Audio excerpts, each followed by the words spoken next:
आज हम अध्ययन करने जा रहे हैं पाठ 7 सर्वनाम। तो चलिए प्रारंभ करते हैं। रमन एक अच्छा लड़का है। रमन 5वीं कक्षा में पढ़ता है। रमन के पिताजी के साथ बाजार गया। रमन पिताजी के साथ बाजार गया। रमन ने वहाँ कहानियों की एक पुस्तक खरीदी। रमन के भाई के लिए एक बल्ला खरीदा। तो ऊपर दिए गए अनुच्छेद में रमन शब्द बार बार दोहराव हो रहा है, जिसके कारण वाक्य अटपटे लग रहे हैं। तो संज्ञा शब्दों के बार बार दोहराव से वाक्यों की सुंदरता समाप्त हो जाती है। तो यदि हम बार बार जैसे नाम ही बार बार हम ले रहे हैं तो इससे क्या हो रहा है, हमारे जो शब्दों की या वाक्यों की सुंदरता है वो क्या हो रही है, ख़त्म हो रही है। तो अब इसी अनुच्छेद को हम इस प्रकार पढ़ेंगे। रमन एक लड़का है, वह 5वीं कक्षा में पढ़ता है।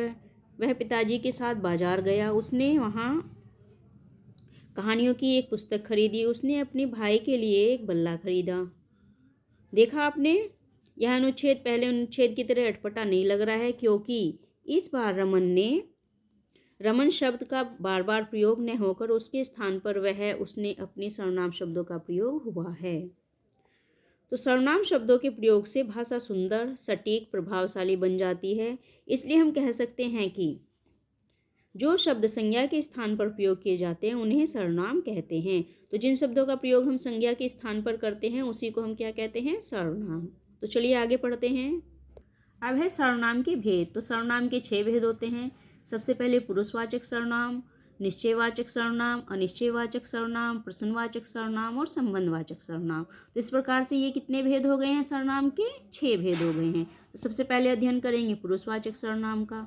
तो ऊपर दिए गए वाक्यों में मैं शब्द बोलने पर तुम शब्द सुनने वाले उसी शब्द अन्य व्यक्ति के लिए प्रयोग किए गए हैं। तो यहाँ पर देखिए, मैं बाजार जाऊंगी, तुम कहाँ जा रहे हो, उसे भी बुला लो। तो जिन सर्वनाम शब्दों का प्रयोग बोलने वाले, सुनने वाले तथा किसी तीसरे में से व्यक्ति के लिए किया जाता है उन्हें हम पुरुषवाचक सर्वनाम कहते हैं। क्या कहते हैं, पुरुषवाचक। अब देखिए, पुरुषवाचक के भी 3 प्रकार होते हैं। पहला उत्तम पुरुष, तो इसमें कौन होता है, बोलने वाला। तो ये किसके लिए प्रयोग होता है, मैं, मेरा, हम, हमारा। अब है मध्यम पुरुष। मध्यम पुरुष कौन होता है, सुनने वाला। तो ये किसके लिए प्रयोग होता है, तू, तुम, तेरा, तुम्हारा, आपका। अब है अन्य पुरुष। अन्य पुरुष का अर्थ होता है अन्य व्यक्ति, यानी कि किसी और के विषय में। तो यह कैसे होता है, यह, ये, वह, वे। तो इस प्रकार से क्या हो गया हमारा, सबसे पहले पुरुषवाचक सर्वनाम। अब है अगला निश्चयवाचक सर्वनाम। अब देखिए, यह मेरी गुड़िया है, वह प्रदीप की गेंद है। तो जिन सर्वनाम शब्दों से किसी निश्चित व्यक्ति या वस्तु का पता चलता है उन्हें हम क्या कहते हैं, निश्चयवाचक सर्वनाम। जैसे यह, वह, ये, वे, इस, उस आदि। तो ये सब क्या होते हैं, ये होते हैं हमारे निश्चयवाचक सर्वनाम। तो चलिए अब आगे पढ़ते हैं। अब है हमारा अगला अनिश्चयवाचक सर्वनाम। अब देखिए, कोई बाहर खड़ा है, चाय में कुछ गिर गया है। तो यहाँ पे क्या है, ये भी अनिश्चयवाचक है और ये भी अनिश्चयवाचक है। तो जिन सर्वनाम शब्दों का प्रयोग किसी अनिश्चित प्राणी, वस्तु के लिए किया जाता है उसे हम क्या कहते हैं, अनिश्चयवाचक सर्वनाम। जैसे किसने, किसका आदि।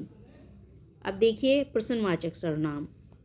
तुम कहाँ जा रहे हो, तुम्हारे हाथ में क्या है।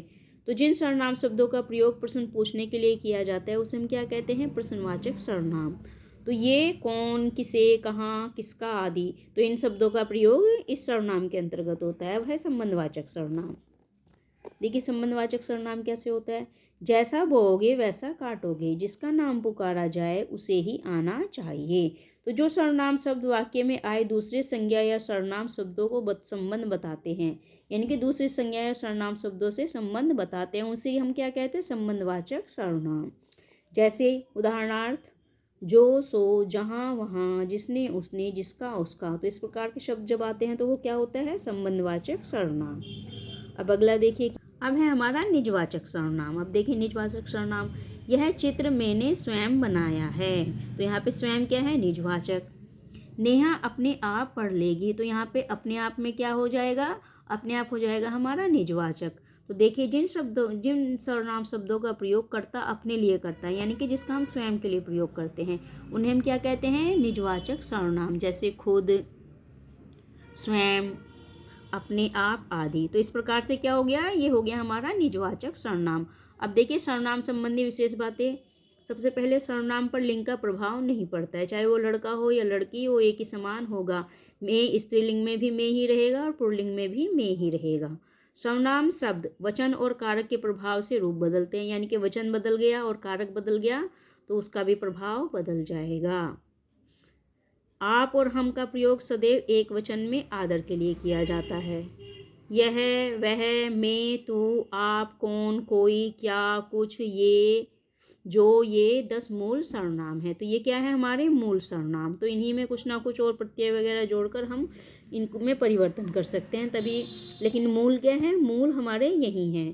तो इस प्रकार से हमने आज क्या अध्ययन किया, आज हमने अध्ययन किया सर्वनाम का। तो चलिए आगे पढ़ते हैं। अब तक हमने क्या सीखा। सबसे पहले सर्वनाम किसे कहते हैं, तो जो शब्द संज्ञा के स्थान पर प्रयोग किए जाते हैं उन्हें हम क्या कहते हैं, उन्हें कहते हैं हम सर्वनाम। और सर्वनाम के कितने भेद होते हैं, सर्वनाम के 6 भेद होते हैं। पहले पुरुषवाचक सर्वनाम, दूसरा निश्चयवाचक, तीसरा अनिश्चयवाचक, चौथा संबंधवाचक, पांचवा प्रश्नवाचक और अंतिम निजवाचक। तो इस प्रकार से हमारे भेद हो गए हैं सर्वनाम के 6। तो आशा करती हूँ ये पाठ आपको पसंद आया होगा। यदि पसंद आया तो चैनल को सब्सक्राइब कीजिए, लाइक और शेयर कीजिए, ताकि लगातार और हिंदी ग्रामर के पाठ आपको प्राप्त होते रहें।